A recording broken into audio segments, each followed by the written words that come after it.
Di tahun 2021 kemarin, seperti kebanyakan orang, aku semangat banget untuk membuat resolusi 2021 dan vision board untuk 2021. Kalau kalian belum familiar dengan vision board, basically itu adalah papan impian di mana kalian menempelkan gambar-gambar yang mempresentasikan mimpi-mimpi kalian, keinginan kalian, dan harapan-harapan kalian yang ingin kalian wujudkan di tahun itu.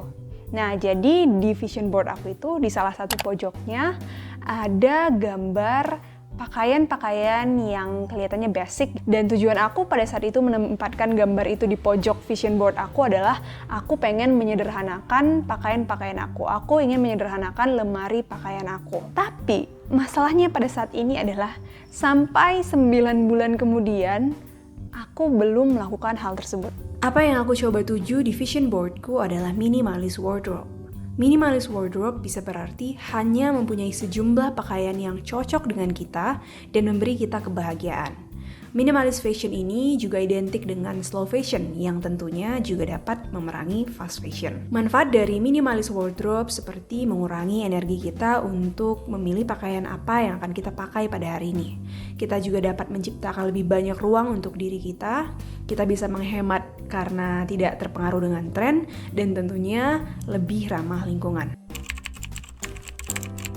Yang pertama mungkin karena aku ngerasa hal ini merupakan suatu keputusan yang besar dan cenderungnya manusia memang menunda-nunda untuk melakukan sesuatu keputusan yang besar. Aku ngerasa mungkin kayak aku belum cukup siap untuk ini, aku belum sempurna untuk melakukan ini, dan banyak pertimbangan-pertimbangan lain yang membuat akhirnya tidak pernah memulai. Yang kedua, sebenarnya aku udah tahu konsep ini sejak 2019, awal 2019, tapi aku menyadarin bahwa aku salah mengartikan minimalis pada saat itu. Karena di tahun 2019 itu aku terbawa dengan minimalis yang digambarkan media pada saat itu, kayak pakaian kita harus monokrom, harus senada. Jadi aku berusaha untuk membuang semua baju-baju aku yang tidak sesuai dengan konsep minimalis menurut media, dan akhirnya aku memaksakan diri aku untuk membeli baju-baju atau pakaian-pakaian yang berwarna senada ataupun pakaian-pakaian yang dianggap minimalis.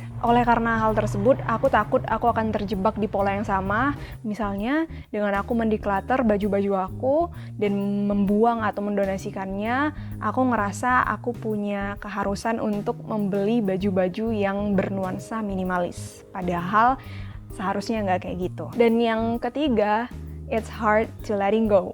Karena aku juga belum yakin apakah aku cocok dengan gaya hidup ini, apakah aku hanya misalnya termakan media atau gimana-gimana. Jadi aku ngerasa untuk mengambil sikap dan siap untuk membuang baju-baju aku yang tidak sesuai dengan keinginan aku atau tidak sesuai dengan gaya hidup minimalis, itu membuat aku overwhelmed. Kayak mikirinnya aja udah membuat aku malas untuk melakukannya.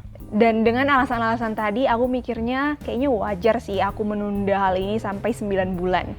Tapi aku menemukan satu tantangan yang kayaknya bisa menjadi solusi dari kekhawatiran-kekhawatiran aku dan alasan-alasan aku sebelumnya. Project 333 adalah Minimalist Fashion Challenge yang mengajak kita untuk berpakaian hanya dengan 33 item dalam 3 bulan. Tantangan ini pertama kali diperkenalkan oleh Kourtney pada tahun 2010. 33 item yang termaksud di dalamnya adalah pakaian, aksesoris, perhiasan, outwear, dan sepatu.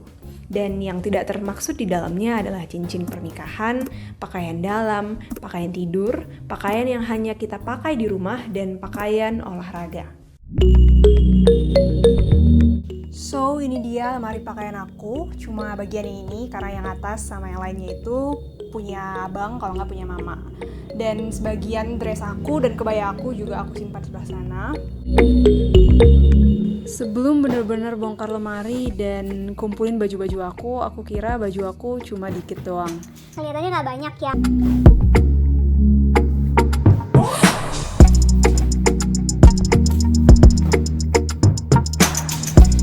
Tapi ternyata lumayan juga ya, mengingat aku baru di sini juga 1,5 tahun. Habis dikumpulin, aku coba pisah-pisahin baju aku ke kategori yang aku suka, yang jarang aku pakai, dan yang aku pakai di rumah sehari-hari. Jadi aku udah buat 3 compile, 3 gunungan gitu, yang itu yang akan aku pertimbangin untuk masuk 3-3, dan kayaknya itu masih kebanyakan, yang itu yang big no, dan yang ini yang masuk ke pakaian aku sehari-hari, jadi nggak akan dihitung di 3-3-nya.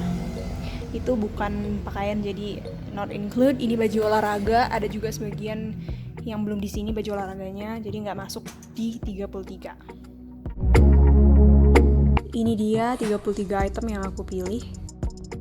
Untuk baju yang nggak masuk kategori, aku simpan di tempat yang nggak mudah aku akses, jadi aku masukin koper aja.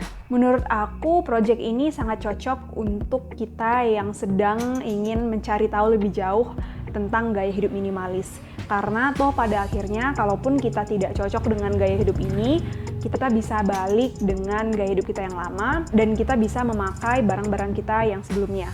Karena concern aku, banyak banget orang-orang yang di awal tertarik banget dengan gaya hidup minimalis, mereka buang semua baju-baju atau pakaian atau barang-barang mereka, atau mereka jual atau mereka donasiin, dan in the end, ketika mereka nggak ngerasa nyaman dengan gaya hidup ini, mereka balik lagi membeli bahkan lebih banyak dari apa yang mereka jual, buang, atau donasikan. Dan pada akhirnya aku ngerasa itu sama sekali tidak ramah lingkungan dan juga berat di kantong. Nah, setelah memilih 33 item tadi, yang benar-benar kerasa di aku adalah aku tahu apa yang benar-benar aku suka dan apa yang benar-benar nyaman di aku. Karena 33 item itu adalah 33 benda yang aku pertimbangkan dengan memproyeksikan kira-kira 3 bulan ke depan aku akan ngapain aja.